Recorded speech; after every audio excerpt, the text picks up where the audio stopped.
Wife சண்டை போட்டால் ஒரே கேள்வி கரெக்டாக கேட்பா, உங்களுக்கு நான் முக்கியமா அம்மா முக்கியமா? சில லூஸு உணர்ச்சி வசப்பட்டு அம்மான்னு அடுத்த நாள்லேருந்து அம்மாவுக்கும் சோறு கிடைக்காது, உனக்கும் கிடைக்காது. அப்படி சொல்லக்கூடாது, அறிவுபூர்வமாக யோசிக்கணும். அம்மா முக்கியமா நான் முக்கியமா, விடு இன்னும் கொஞ்ச நாள் தானே அப்படின்னு சொல்லிடணும். அவள் அமைதியாயிடுவா. ஆனால் கொஞ்ச நாள் யாருக்குன்னு சொல்லக்கூடாது. அதுதான் புத்தகம். அது மாதிரி வயிற்றுச்சல் பிடிச்சவங்க எவ்வளவு பேர் இருக்காங்க பாருங்களேன். ஆறு அடிச்சு எப்படி கொஞ்ச நாள் தான் அப்படின்னு எவ்வளவு ஆறுதல் அடைகிறாங்க பாருங்க.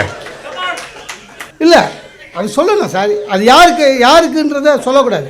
அதுதான் புத்தால்தான். நிறைய பேருக்கு அது தெரில. ஜோக் அடிக்கிறேன்னு பேர் வழின்னு வீட்டுக்குள்ளே ஜோக் அடிக்கிறதுல ஆஃபீஸில் டைப்பிஸ்ட் அடிக்கணும், வீட்டுக்குள்ளே ஜோக் அடிக்கக்கூடாது. இல்லாட்டி இந்த மாதிரி பட்டிமன்றத்தில் அடிச்சு போயிடணும். இல்லை அது முதல்ல அது ஜோக்குன்னு புரியாதுங்க, சீட்ஸாக எடுத்துப்பாங்க. சார் இந்த நான் ஸ்கூட்டர் தான் வச்சுருக்கேன் சார், ஆக்டிவா.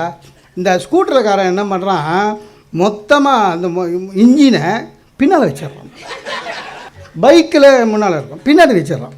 சரியா? ஸ்கூட்டர் தான் வச்சுருக்கேன். ஒய்ஃபு ஏறுறாங்க. இல்லை என்ன ஆகும், ஏற்கனவே 35 கிலோ என்ஜினு, இது ஒரு அரிசி மூட்டை 75 கிலோ, 105 கிலோ. என்ன பார்த்தீங்களா எப்படி இருக்கேன்னு? நம்ம ஊரில் ஃபுல்லாக பிரிட்ஜு ஃபுல்லாக காரு, ரோடு ஃபுல்லாக போட்டு, ஒன்றும் புரியல. கரெக்டாக போட்டிங்களே, ஒன்றும் பண்ண முடியல நமக்கு. அவள் ஏறி உட்கார்ந்தவொடனே நாட்டு மோனு ஆமாங்க, வெயிட்டு ஃபுல்லாக பின்னால் இருக்குதுங்க, நம்மளும் ஒல்லியாகிறோம். நாட்டுக்கு மோனு அப்படியே. அதுவும் அந்த பின்னால் உட்கார்ற லேடிஸ் இருக்காங்களே ஒய்ஃபு, அதுங்க ஒரு 2 வீலரில் உட்கார்ற சென்ஸ் கூட கிடையாதுங்க. அது என்னமோ வீட்டு சோஃபாவில் சப்ளாங்கால் போட்டு உட்கார்ந்த மாதிரி நல்லா உட்காந்து நம்மளை முன்னால் தள்ளுவாங்க.